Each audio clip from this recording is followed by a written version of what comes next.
Hello दोस्तों, welcome back. कहानी ऐसे पुलिस ऑफिसर की है जो अंधा होने के बावजूद अपनी किडनैप हुई लड़की को ढूंढ निकालता है। जैंग, जो एक खतरनाक गैंगस्टर है, वो अपनी उस मिशन पे है जिसमें उसे कोर्ट में जाके अपने बॉस मैक्वीन को छुड़ाना है। उसे साथ दे रही है उसकी फियांसी सीना। मैक्वीन को कोर्ट में फांसी की सजा होने वाली है। जैंग ने कोर्ट की छत पे बॉम्ब फिट किया है। अब कोर्ट की कार्रवाई शुरू होती है।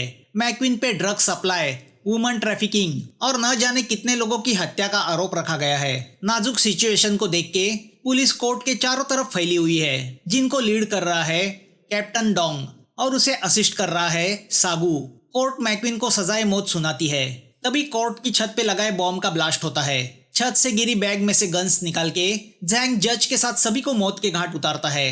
जैंग और उसके गुंडे कोर्ट की बिल्डिंग पे कब्जा कर लेते हैं।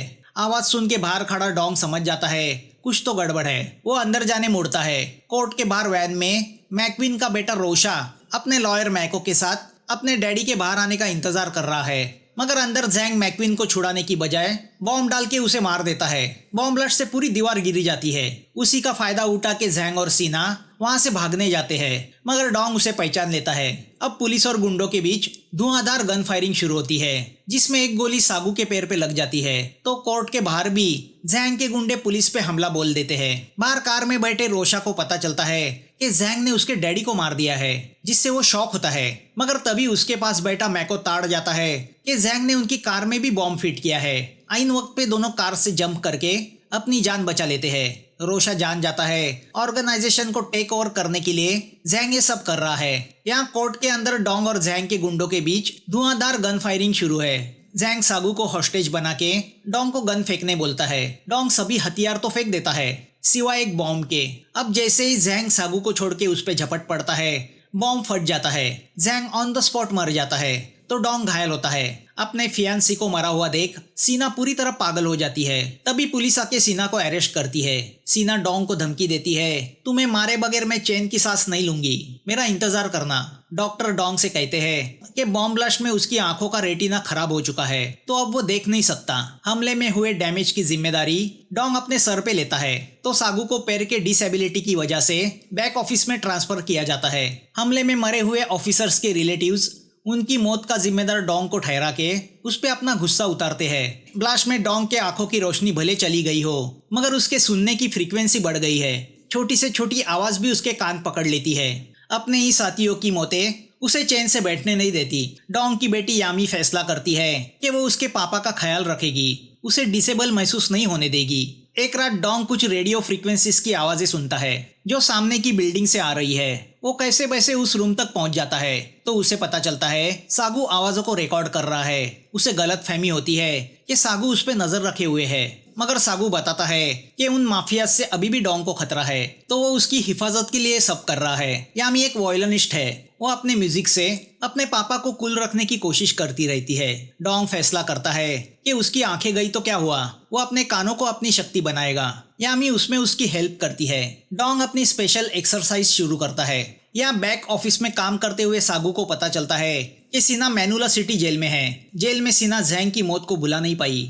वो हर पल डोंग से बदला लेने की सोचती रहती है। जैंग उसके लिए मसीहा बन के आया था। जब मैक्वीन और उसकी गैंग ने सीना के साथ दुराचार करके उसे बेचने की कोशिश की थी, जैंग ने ना सिर्फ उसे बचाया बल्कि अपनाया था। मैको सीना से मिलने जेल में आता है और उससे कहता है कि 2 दिन बाद उसे दूसरे जेल में ट्रांसफर किया जाने वाला है। तभी ऑन द वे रोशा के लोग आके उसे छुड़ाएंगे, मगर सीना जान चुकी है रोशा उसे छुड़ाना नहीं बल्कि अपने बाप मैक्वीन की मौत का बदला लेना चाहता है। सीना को भी जेल से भागने का मौका चाहिए था, तो वो अपना प्लान बनाती है। यहाँ अगले दिन यामी के वॉयलिन ग्रुप का प्रोग्राम है। डोंग ने फैसला किया है कि वो उसे सुनने जाएगा, मगर ऑडिटोरियम में पहुंचने के बाद यामी को पता चलता है कि उसे प्रोग्राम से हटाया गया है। ग्रुप के बाकी मेंबर वॉयलिन प्ले करने स्टेज पे चले जाते हैं। ऑडियंस में बैठा डोंग अपने सुनने की ताकत से जान लेता है कि ग्रुप में यामी शामिल नहीं है, क्योंकि वो अपनी बेटी के वॉयलिन की धुन पहचानता है। यहाँ यामी डिप्रेस मूड में होती है कि कुछ गुंडे उसे किडनैप करते हैं। प्रोग्राम के बाद डोंग यामी को खोजने की कोशिश करता है, मगर जब उसे यामी नहीं मिलती तो वो उसे कॉल लगाता है। फोन पे यामी की हेल्प सुन के वो समझ जाता है यामी के साथ कुछ बुरा हुआ है। वो अपनी सुनने की ताकत से पहचान जाता है कि वो बेसमेंट की पार्किंग में है। वो पार्किंग में पहुंचता है, मगर तब तक गुंडे यामी को वैन में डाल के ले जा चुके होते हैं। रात को लोकल डिटेक्टिव चार्ली आके डोंग से कहता है कि नदी किनारे उन्हें एक लड़की की लाश मिली है, मगर डोंग लाश की उंगलियों को छू के बताता है कि उसकी लड़की यामी नहीं है। वायलिन बजा के यामी की उंगलियां कड़क और मोटी हो गई है। चार्ली उसे समझाने की कोशिश करता है कि लाश के पास जो चीजें मिली है वो यामी की है, ये यामी की ही लाश है। तो गुस्से से डोंग उसे पटक देता है। डोंग को अरेस्ट किया जाता है। यहाँ जेल में एक लड़की सीना पे जानलेवा हमला करती है, मगर सीना उसे अधमरा कर देती है। सीना की हरकतों से तंग आके उसे तुरंत दूसरे जेल में ट्रांसफर करने का फैसला लिया जाता है, मगर रास्ते में रोशा के गुंडे उसकी वैन पे हमला करते हैं। सीना उन सब को मार के लेडी पुलिस ऑफिसर की आइडेंटिटी लेके वहां से भागती है। सीना के भागने से रोशा बहुत नाराज होता है। तभी मैको उसे बताता है कि नई लड़कियों की बैच आई है जिन्हें बेचा जाएगा। उन लड़कियों में यामी को देख के रोशा का दिल उस पे आता है। वो उसे अपने लिए रखने का फैसला करता है। यहाँ चार्ली फैसला करता है कि वो डोंग को लोकल पुलिस के हवाले करेगा, मगर रास्ते में डोंग लेडी पुलिस ड्राइवर को गन दिखा के वहां से भागता है। वो लेडी ड्राइवर कोई और नहीं बल्कि सीना ही है, जो डोंग से बदला लेने के लिए तड़प रही है। मगर जब उसे पता चलता है कि डोंग की लड़की को किडनैप किया गया है और वो उसे छुड़ाने के लिए तड़प रहा है, तो वो अपना प्लान चेंज करती है। वो फैसला करती है कि पहले यामी को ढूंढने में वो डोंग की मदद करेगी, फिर डोंग को ना मार के वो यामी को मारेगी ताकि वो जिंदगी भर तड़पता रहे। वो डोंग से कहती है कि नदी किनारे जो लाश मिली वो यामी की नहीं थी। वो बताती है कि ब्लैक ड्रैगन नाम की गैंग लड़कियों को अगवा करके डार्क वेब पे ऑक्शन के जरिए उन्हें बेचती है। पुलिस उन गुंडों से हफ्ता खाती है, तो वो हमारी मदद नहीं करेगी, मगर वो उस बिब्बा नाम की औरत को जानती है जो एजेंट का काम करती है। तो अब ये दोनों फैसला करते हैं कि वो उस बिब्बा को ये लालच देंगे कि उनके पास एक लड़की है जिसे उन्हें बेचना है। वो लड़की यानी सीना ही है। डोंग सीना को कार की डिक्की में डाल के बिब्बा के अड्डे तक पहुंच जाता है, मगर बूढ़ी बिब्बा डोंग का हाथ पकड़ लेती है और जान जाती है कि डोंग के वहां आने का मकसद कुछ और है। तो अब डोंग भी सीधा उससे कहता है कि वो उसकी बेटी की तलाश में वहां आया है। बिब्बा उसे पैसे देके वहां से जाने कहती है, मगर जब वो सीना का चेहरा देखती है तो वो सीना को पहचान जाती है। अब जब बिब्बा डोंग को शॉटगन से शूट करने जाती है तो डोंग के कान उसकी उस हरकत को पकड़ लेते हैं। वो बिजली की तेजी से पलट के बिब्बा से गन छीनता है और उसे बेहोश कर देता है।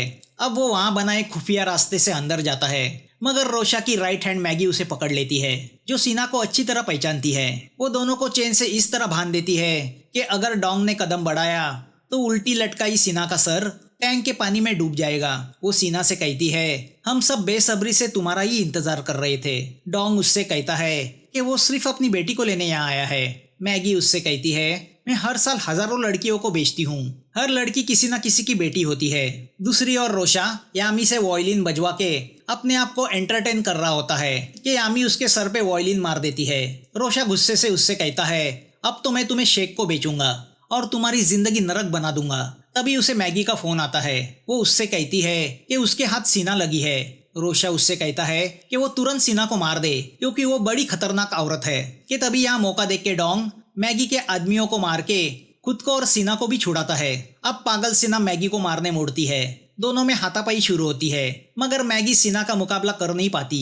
डोंग मैगी के गले पे कांच का टुकड़ा लगा के उसे यामी का पता पूछता है। मैगी उससे कहती है कि अगर तुम्हारी लड़की बेची गई होगी तो उसे छुड़ाना पॉसिबल नहीं, अगर नहीं बेची गई होगी तो टॉमी के जेल में होगी। लड़कियों को बेचने का काम रोशा और टॉमी करते हैं। तभी बाहर पुलिस आ जाती है।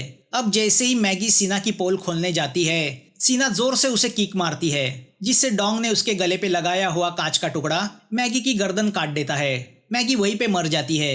अब ये दोनों यहाँ से भाग जाते हैं। उनके जाने के बाद चार्ली वहाँ पहुँचता है तो उसे वहाँ पे ड्रग्स और मैगी की लाश मिलती है। वो इस सब का इल्जाम डोंग पे डाल देता है। यहाँ सीना डोंग को उस लेडी ऑफिसर के घर ले आती है जिसकी आइडेंटिटी उसने चुराई है। डोंग अभी भी उसे पुलिस वाली ही समझ रहा है। अब इन दोनों को तलाश है टॉमी की, जो किडनैप हुई लड़कियों को अपनी कस्टडी में रखता है। यहाँ टॉमी रोशा को बताता है कि सीना ने मैगी को मार डाला है और वो हमारी तलाश में है। वो सुन के रोशा बहुत डिस्टर्ब होता है। तभी उसे सीना का कॉल आता है। वो रोशा से कहती है, तुम सब एक के बाद एक मरने वाले हो, मैं तुम्हारे पास आ रही हूँ। अब डर के रोशा टॉमी को कन्विंस करता है कि वो सीना को मार दे। यहाँ चार्ली इन दोनों तक पहुंच जाता है। वो दरअसल उस लेडी ऑफिसर से मिलने आया था, मगर उसे पता नहीं होता अंदर सीना और डोंग है। सीना चाकू से उसे घायल करती है कि तभी टॉमी के गुंडे वहां पहुंच जाते हैं। उन्हें कबर्ड में उस लेडी ऑफिसर की लाश मिलती है। वही मौका देख के डोंग सिलेंडर ब्लास्ट करके उन्हें मार देता है। ये दोनों वहां से जाने निकलते हैं तो वहां टॉमी पहुंचता है। वो उन्हें देखते ही फायरिंग शुरू करता है। सीना टॉमी के गुंडों के साथ भिड़ जाती है तो डोंग टॉमी के साथ। बिना देखे टॉमी जैसे राक्षस को मारना आसान नहीं। टॉमी भी डोंग के अंधे होने का फायदा उठा के उसकी बहुत पिटाई करता है, मगर डोंग हिम्मत नहीं हारता और अपने सुनने की ताकत पे फोकस करके टॉमी की हर मूव जान के उसे रस्सी से जकड़ लेता है। फिर उसे लिफ्ट में लटका के बेहोश कर देता है। दूसरी ओर सीना भी गुंडों को आसानी से शूट कर देती है। दोनों टॉमी को लेके उसके अड्डे पे पहुंच जाते हैं जहां काफी नाबालिग लड़कियों को कैद करके रखा है, मगर उनमें यामी नहीं होती। टॉमी बताता है कि अगर तुम्हारी लड़की यहाँ नहीं है तो वो रोशा के पैलेस में है, जल्दी करो वरना उसे बेच दिया जाएगा। दूसरी ओर टॉमी की कैद से छुड़ाई गई एक लड़की से सागू को टॉमी के अड्डे का पता चलता है तो यहाँ सीना टॉमी को टॉर्चर करके उसे एंजॉय करती है। वो देख के डोंग पहचान जाता है वो पुलिस ऑफिसर हो ही नहीं सकती। सीना बताती है कि उसी ने उस लेडी पुलिस ऑफिसर को मारा। अब सीना डोंग से कहती है वो उस जैंग की फियांसी है जिसे उसने बॉम्ब ब्लास्ट में मारा। तभी सागू वहां पहुंच जाता है और सीना को अरेस्ट करने जाता है, मगर अचानक सीना टॉमी की गर्दन में चाकू भोंक के उसे मार देती है। सीना को वैसे भी उन सब लोगों से बदला लेना था जिन्होंने कभी उसके साथ दुराचार किया था। सीना डोंग से कहती है कि अब सिर्फ मैं ही रोशा का पता जानती हूँ जहाँ तुम्हारी बेटी कैद है। सागू सीना पे फायरिंग करता है तो डोंग अपनी बेटी की खातिर सागू को बेहोश कर देता है। डोंग और सीना दोनों वहां से भागते हैं। डोंग सीना से पूछता है तुम मुझसे बदला लेना चाहती थी तो मुझे मार क्यों नहीं देती। सीना कहती है पहले मैं तुम्हारी बेटी को बचाऊंगी। मैं नहीं चाहती जो मेरे साथ हुआ वो तुम्हारी लड़की के साथ हो। उसे बचाने के बाद मैं तुम्हें मार के अपना बदला पूरा करूंगी। मगर हम जानते हैं सीना अब डोंग को नहीं उसकी बेटी को मार के उसे जिंदगी भर तड़पता हुआ छोड़ना चाहती है। अब वो डोंग को अपनी कहानी बताती है कि कैसे बचपन में उसके अपने बाप ने उसे एक ड्रग लॉर्ड को बेचा और उस ड्रग लॉर्ड ने उसे पूरी तरह नोचने के बाद मैक्विन को बेचा। मैक्विन और उसकी गैंग उस पे कई दिनों तक दुराचार करती रही। वो जैंग था जिसने उसका हाथ थामा, उसे फाइटिंग और हथियार चलाना सिखाया। उसके बाद सबसे पहले तो सीना ने अपने बाप को मारा, फिर जैंग के साथ मिलके मैक्विन की गैंग को खत्म करने का प्लान बनाया। अब सीना डोंग के साथ एक हथियार बेचने वाले के पास आती है। वो हथियार लेके उस आदमी को मार देती है। यहाँ रोशा के पैलेस में यामी का ऑनलाइन ऑक्शन शुरू होता है। तभी रोशा को सिक्योरिटी से पता चलता है कि एक वैन पैलेस की तरफ आ रही है। वो समझ जाता है वो सीना ही होगी। अंदर घुसते ही सीना मशीन गन से रोशा के लोगों पे फायरिंग करना शुरू करती है तो डोंग उन पे बॉम्ब बरसाना शुरू करता है। धमाके की आवाजें सुन के रोशा की फट जाती है। डोंग पैलेस में घुस के आवाज की मदद से रोशा के गुंडों को मारना शुरू करता है। रोशा डर के मारे मैको से कहता है कि वो उसे बचाए, मगर मैको उसे छोड़ के भाग जाता है। तो अब बेबस रोशा यामी के गले में पल्स बॉम्ब लगाने जाता है। तभी पीछे से सीना आके उसे शूट करके मार देती है। यामी को ढूंढते हुए डोंग अंदर आता है। सीना ने यामी को चेन से उल्टा लटका दिया है। वो डोंग से कहती है तुमने मुझ पे गोली चलाई तो मैं चेन छोड़ दूंगी, तुम्हारी बेटी जमीन से टकरा के मर जाएगी। तो अब अकल चलाओ और अपनी बेटी को बचाओ। डोंग बिजली की तेजी से सीना पे गोलियां बरसा के यामी को बचा लेता है, मगर अगले ही पल उसे पता चलता है कि सीना ने यामी की बॉडी पे पल्स बॉम्ब फिट किया है। आखिरी सांसें भरती सीना डोंग से कहती है जैसे ही मेरी सांसें रुकेगी बॉम्ब फट जाएगा, क्योंकि बॉम्ब का डिटोनेटर मेरी पल्स से कनेक्टेड है। जितनी मेरी सांसें बची है उतनी ही तुम्हारी बेटी की जिंदगी बची है। डोंग समझ जाता है बॉम्ब को डिफ्यूज करने के सिवा उसके पास कोई दूसरा रास्ता नहीं। वो यामी से कहता है अगर मरेंगे तो साथ में मरेंगे। अब डोंग बॉम्ब को डिफ्यूज करने मुड़ता है। अंधे डोंग को यामी वायर्स के कलर्स बताती है। वो बताती है बॉम्ब में 2 वायर्स है, राइट साइड में रेड और लेफ्ट साइड में ब्लू है। डोंग यामी से कहता है ब्लू तुम्हारा फेवरेट कलर है, तो वो रेड वायर कट करता है, बॉम्ब नहीं फटता। तभी सीना भी दम तोड़ देती है। डोंग अपनी बेटी को गले लगाता है। तभी चार्ली अपनी टीम के साथ वहां पहुंचता है। डोंग डिफ्यूज किया हुआ बॉम्ब उसके हाथ में थमाता है। तभी गलती से बॉम्ब ऑन हो जाता है। चार्ली बॉम्ब को फेंक के कैसे वैसे अपने आप को बचाता है, मगर बेचारे को हॉस्पिटल में एडमिट होना पड़ता है। अब यामी अपने पापा से मिलने जेल आती है। सागू डोंग को बताता है कि उसे सिर्फ 1 साल की सजा हुई है और जेल से छूटने के बाद पुलिस कंसल्टेंट की तौर पे उसे पुलिस में जॉब भी मिलेगा। यामी अपने पापा से कहती है कि जब आप जेल से बाहर छूट के आएंगे हम तीनों रेस्टोरेंट जाके एंजॉय करेंगे। डोंग के चेहरे पे खुशी छलकती है और मूवी यहाँ खत्म होती है। दोस्तों, एक बटन ही तो दबाना है जो फ्री में है, फिर कंजूसी क्यों। आप वीडियो देखते हो तो सब्सक्राइब भी करो, हमारा हौसला बढ़ेगा। यकीन कीजिए वीडियो बनाने में बहुत मेहनत लगती है, उसका हमें फल मिलेगा। फिर मिलेंगे नए वीडियो के साथ। Thanks for watching.